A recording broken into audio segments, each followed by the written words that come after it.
जोर जुलूम के चक्कर में संघर्ष हमारा नारा है। सगळ्यांचे इस जोर जुलूम के टक्कर में संघर्ष हमारा नारा है। इस जोर जुलूम के चक्कर में संघर्ष हमारा नारा है।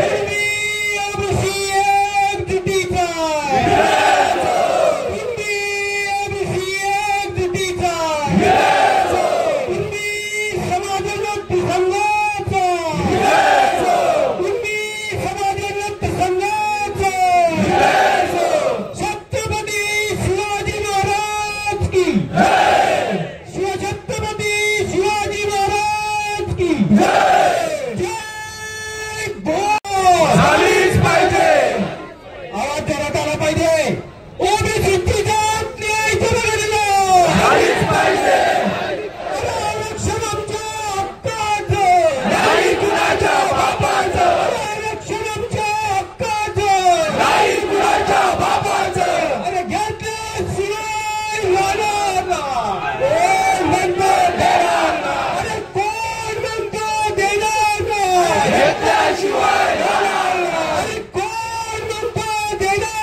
महामानवांच्या विचारधारेवर चालणारा प्रवाह आताच आमच्या खजिनदाराने या ठिकाणी वक्तव्य केलं होतं। जर शासनानं आमची या ठिकाणी नोंद केली नाही तर पूर्ण समाज हा चक्का जाम केल्याशिवाय राहणार नाही आणि याची नोंद आताच झालेली आहे बांधवांना। आणि सगळ्या बाहेरच्या समाज बांधवांना विनंती आहे की सगळ्यांनी या मंदिरामध्ये यायचं। आता जिल्हा हा गेट आहे तो बंद करण्यात आलेला आहे। याचा अर्थ तुमचा आमची नोंद करण्यात आलेली आहे आणि आपल्याला पुढच्या गतीने जायचं आणि त्यासाठी आपल्या सगळ्यांना सज्ज व्हायचं। जर शासनाने आमचा विचार केला नाही तर या ठिकाणी काही पत्रकार बांधव असतील किंवा कोणीही जर चुकीच्या बाईक्स घेत असतील तर कोणीही कुणालाही चुकीच्या बाईक्स देऊ नयेत ही सुद्धा आमची तुम्हाला विनंती आहे। धन्यवाद। जय कुणबी सगळ्या तयार आहेत त्या आंदोलनाला? जय कुणबी सगळ्यांनी बोलायचंय जय भारत जय संविधान। ओके, जय भारत जय संविधान, जय भारत जय संविधान, जय भारत जय संविधान। मी माननीय माधव कांबळे सर यांना विनंती करीन की आपली कुणबी ब्रिगेडची 10 मुलं घेऊन पोलीस प्रशासनाकडे जातील आणि त्यांना विनंती करतील की जर का अध्यक्षांच्या भाषणापर्यंत इथे शिष्टमंडळ त्यांचं सरकार शासन इथे हजर राहिलं नाही तर आम्ही इथून उठू आणि मंत्रालयात सुटू। उठणार?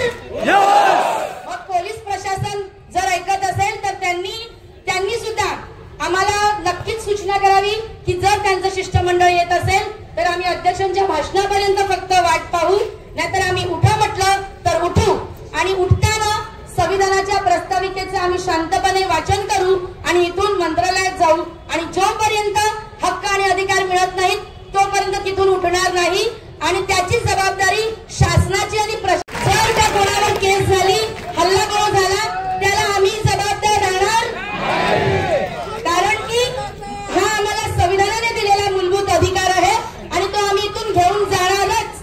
आणि आज कुणबी समाजाला 7 सप्टेंबरलाच तुम्हीच घोषित केलं होतं की आपल्याला शिवबा मिळालाय। तर मी सर तुम्हाला सांगेन महिला मंडळाची प्रतिनिधी म्हणून की आम्ही सगळ्या महिला हिरकणी म्हणून तुमच्या पाठीशी उभी राहू आणि या आंदोलनाचा आपण चांगलाच रिझल्ट घेऊन जाऊ, कारण आरक्षण आमच्या हक्काचं नाही कुणाच्या हक्काचं। आणि आज आपल्याला पुन्हा डॉक्टर बाबासाहेब आंबेडकर आरक्षण द्यायला येणार नाहीत। आपल्या हक्क अधिकाराची लढाई आपल्यालाच लढायची आहे। त्यामुळे जोपर्यंत आरक्षण ही जी आपण ज्या मागण्या करत आहोत त्या जर पूर्ण झाल्या नाहीत तिथून उठायचं नाही। तर सगळ्यांना माझी हीच विनंती आहे की जर आपली माणसं बाहेर गेली असतील सगळ्यांना बोलावून घ्या। एवढं म्हणून इथेच थांबते। जय कुणबी। मित्रांनो, या ठिकाणी पोलीस प्रशासनाने आपल्याला या ठिकाणी बोलवलं होतं। आता या ठिकाणी मंत्रालयामध्ये एकही मंत्री त्या ठिकाणी घेतलेला आहे आणि म्हणून हा निर्धार पक्का झाला पाहिजे। मंत्रालयामध्ये आपल्या कुणबी समाजाची या मंत्रालयातल्या सगळ्या मंत्र्यांनी किती दखल घेतली याचा प्रत्येकाने आपण विचार करणं गरजेचं आहे. एकही मंत्री आज मंत्रालयामध्ये उपलब्ध नाही. पीएम साहेबांचा या ठिकाणी जरी दौरा असला तरी सुद्धा मुख्यमंत्र्यांनी त्यांचे प्रतिनिधी या ठिकाणी पाठवणं गरजेचं होतं, पण ती सुद्धा अनिवार्यता मुख्यमंत्र्यांनी दाखवलेली नाही. त्यामुळे आता आमची जी प्रमुख मंडळी आहे, स्वतः संघाध्यक्ष या ठिकाणी पुढच्या आंदोलनाची दिशा जाहीर करतील. त्या पद्धतीने आपल्याला पुढे पाऊल टाकायचं आहे. जिथपर्यंत संघाध्यक्ष आपल्याला आदेश देत नाही, आपल्या वरिष्ठ मंडळींसोबत चर्चा करून पुढचा आदेश देत नाही, तिथपर्यंत कुठल्याही कार्यकर्त्यांनी कुठल्याही पद्धतीचा आविर्भाव या ठिकाणी घेता कामा नये. आपलं आंदोलन शिस्तबद्ध पद्धतीने आणि संविधानिक मार्गाने आतापर्यंत झालेलं आहे. पण सरकार जर अशाच तऱ्हेने आमच्याकडे पाहणार असेल तर आम्हाला सुद्धा आमची ताकद या ठिकाणी दाखवण्याची वेळ आलेली आहे. धन्यवाद.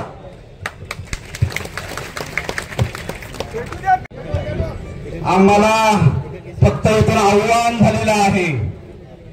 आमच्या समोर पोलिसांनी आव्हान निर्माण करायला सुरुवात केली आहे. हात जोडून पोलीस बांधवांना विनंती आहे, तुम्ही अनेक डबे आणले, आमच्या एकाही बांधवाला कमी जास्त वेळ झालं तर कुठलाही मंत्री संत्री या 7 जिल्ह्यांमध्ये फिरू देणार नाही. जर तुम्ही आमच्यासाठी बंदोबस्त करत असाल तर आम्ही मिळून 7 जिल्ह्यांमध्ये तुमचा बंदोबस्त करून दाखवू. त्यामुळे आमचा हात जोडून विनंती आहे पोलीस बांधवांना, आमचा अंत बघू नका. मंत्र्यांना हात जोडून विनंती आहे, आमचा अंत बघू नका. नाहीतर येत्या 4 महिन्यात तुमचा अंत करण्याचा वेळ आलेली आमच्याकडे. आम्ही कुठल्याही पक्षाचा विचार करणार नाही. त्यामुळे पोलिसांना हात जोडून विनंती आहे, आमच्या माय भगिना आणि आमच्या बंधूंना कुठेही धक्का लागता कामा नये. लक्षात ठेवा, आजच्या आंदोलनाच्या माध्यमातून संघाध्यक्ष जो काही निर्णय देतील तो सुलसावंत मानून आपण पुढची आंदोलनाची दिशा या ठिकाणी निश्चित करणार आहोत. म्हणून सर्व आंदोलकांना माझी विनंती आहे, दार फिरत बसू नका. आता खरा संघर्ष आहे. धन्यवाद. या कुणबी समाजाला आपल्याला एक दातृत्व आणि नेतृत्व अर्थातच सुशांत जाधव सर यांचं सुद्धा या ठिकाणी मनपूर्वक स्वागत आहे. एकदा जोरदार टाळ्या सगळ्यांसाठी व्हायला पाहिजे. लवकरच नवगणे साहेब आपला पुढचं नेतृत्व जे काय आंदोलनाची दिशा आहे ते आपल्याला सांगणार आहे. तरी सुद्धा या ठिकाणी एक महत्वाची सूचना करावीशी वाटते, कोणीही कोणतंही टेन्शन घेऊ नये. कुणबी समाजाची लिगल टीम तुमच्या सगळ्यांसाठी सज्ज आहे. आणि सर्वप्रथम जरी मंत्रालयात कोणी मंत्री नसला, अध्यक्षांनी सांगितलेलं आपण त्या ठिकाणी सांगितलं होतं, उठून आम्ही डायरेक्ट मंत्रालयात जातो. डीसीपी साहेबांनी डायरेक्ट सीएमकडे वार्ता केली आणि स्वतः डीसीपी साहेब तिथे 15 मिनिटात येते आपल्या सरकारच्या वतीने देण्यासाठी. आता